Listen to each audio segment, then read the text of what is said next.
in the K, and Mr. Obie Spencer will be joining forthwith. I can see him down there. He's getting everything set up. And this is the Sports Den, and we are talking this week March Madness, because by God, it is Final Four time. We got a bunch of stuff we're going to be talking about. We got a full slate here. I am perfectly fine with that.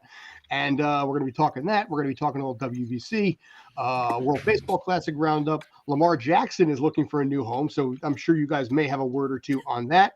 But gentlemen, how the F are you? I'm alive and well. I don't know about you guys. I'm doing good.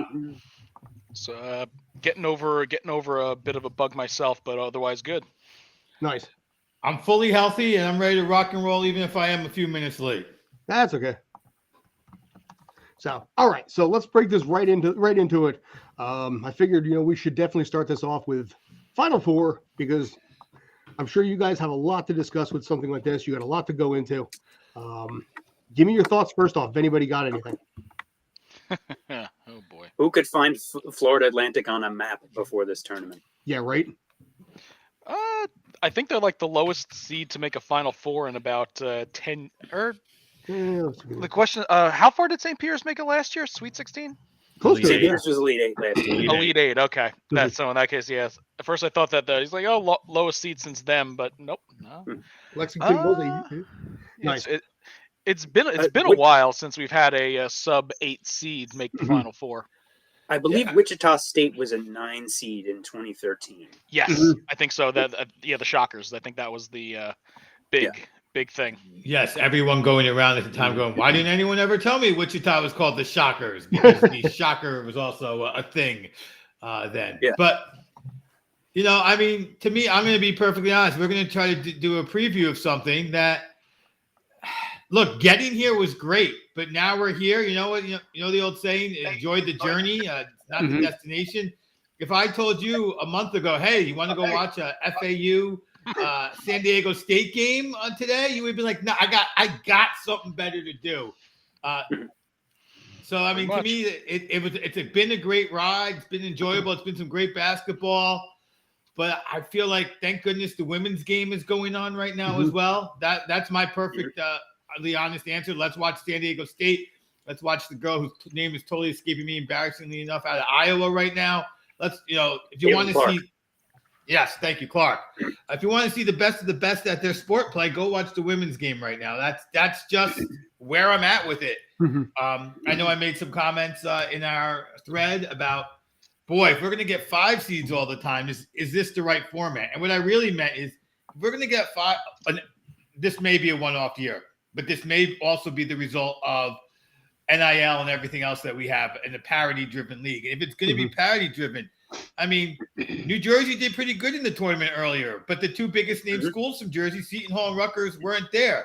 So maybe it is time to expand or whatever. And I'm not really a fan of wanting to expand it. Honestly, Rutgers got screwed. Rutgers got absolutely No, they didn't. No, they didn't. Don't lose to Minnesota. Don't lose to Minnesota. Fair enough. Fair enough, but I'm there. I really thought when they beat Michigan, that was a playing game, so to speak. But I'm not here fighting for Rutgers. What I'm kind of fighting for is, you're going to have some really bad teams in here because you get these very, very, very tiny conference winners in. But now we're seeing where mid-range teams stand a chance. There's also the occasional tiny conference winner that beats a much better team in their final, and that team would have legitimately had a shot now if we're going to have parity. But then again, this could be a one-off year. I don't want to get all crazy. Like, we're never going to see chalk again like we did last year. We had the chalkiest of chalk years ever last year. Yeah, the bluest of blue bloods. With Kansas, Carolina, Duke, and Villanova was the newbie of that crew. And then the pendulum just swung completely in the other direction this year. It's called March Madness for a reason.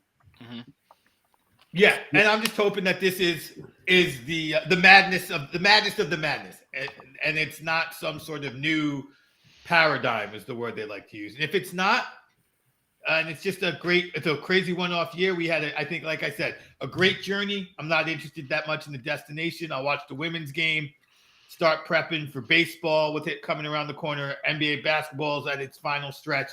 Those things are going to take precedent of my time watching sports over these games with these teams that I have zero vested interest in.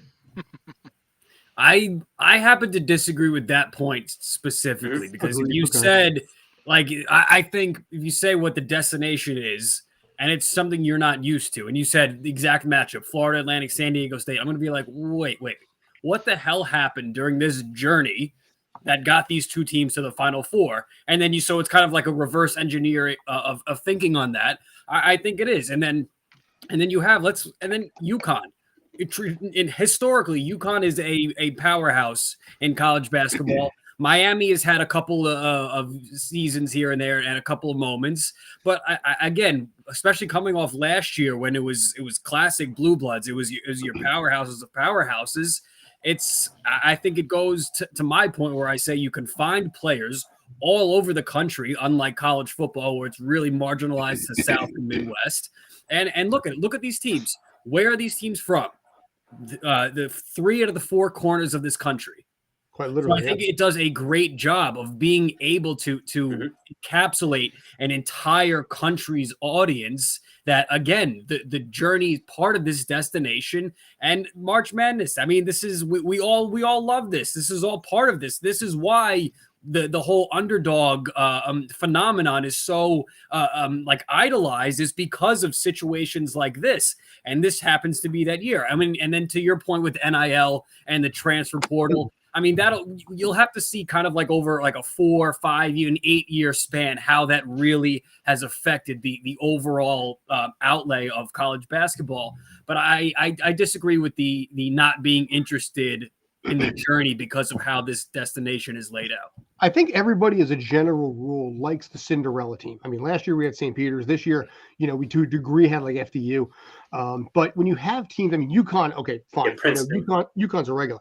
But then you've got, like I said, Florida Atlantic, which you don't even know what city that's in. San Diego, which is Boca. What's that? If FAU is in Boca, I googled it yesterday. I keep mixing up FAU to find out where the devil it was. Miami Hurricanes obviously are known for football, not basketball. So I count that as a little bit of a Cinderella thing there, although a well-known school just the same. But the fact that you have Florida Atlantic, San Diego, and Miami of Florida as 3 of the 4 teams there, honestly, a lot of basketball fans were probably not even sure that these guys even had teams. Especially the lay fan. UConn, like I said, everybody knows UConn, but the rest of them is like, they have a basketball team, really? No shit. Yeah. Well, also with Miami, this is I've seen this as a by some college basketball fans that this is a finger in the face of the big teams that are just trying to buy players with the NIL slush funds, but nobody bought their players better than Miami did. Mm-hmm. Miami's going to rocket to the top. They have a billionaire who's a booster who just is throwing insane amounts of money around, as happens at a lot of these schools. And plus they're in the richest conference of these 4 teams overall. Yeah.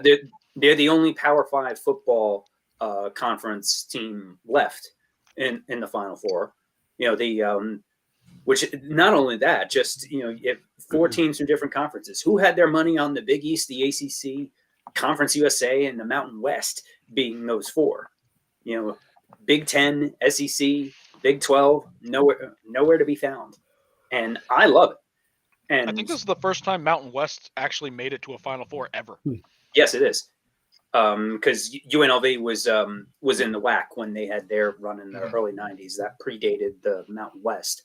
And I believe the last Conference USA team to make it was Louisville in 2005, before they joined the Big East.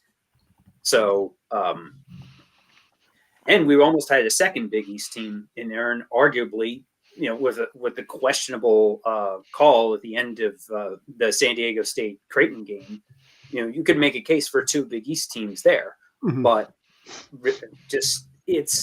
I love it. But I'm a college basketball junkie. I love this, and it's also strange for me.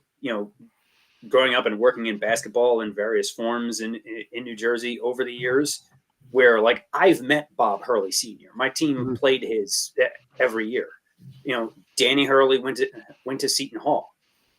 So it's my high school coach basically copied the Princeton offense. And the rest of the country learned what the Princeton offense was through Pete Carrill, and how the version that Mitch Henderson runs now is kind of like a modernized version of it that doesn't involve the killing off the clock component that was integral in the old days. I've seen a high school state playoff game that finished 36-34 final score in overtime. You're not seeing that anymore because there's the talent out there is better. You know, the Ivy League kids could shoot the lights out, and they held their own against Creighton. You know, so just this is. I think that this is just a crazy anomaly of a year, but there is more parity in the sport and more talent to go around, and with players jumping around the country for the best NIL offers they can get, it'll be interesting to see what's going to happen to these schools and these players. Florida Atlantic, the school is moving up, so in a way, the whole team is going to be moving up a lot.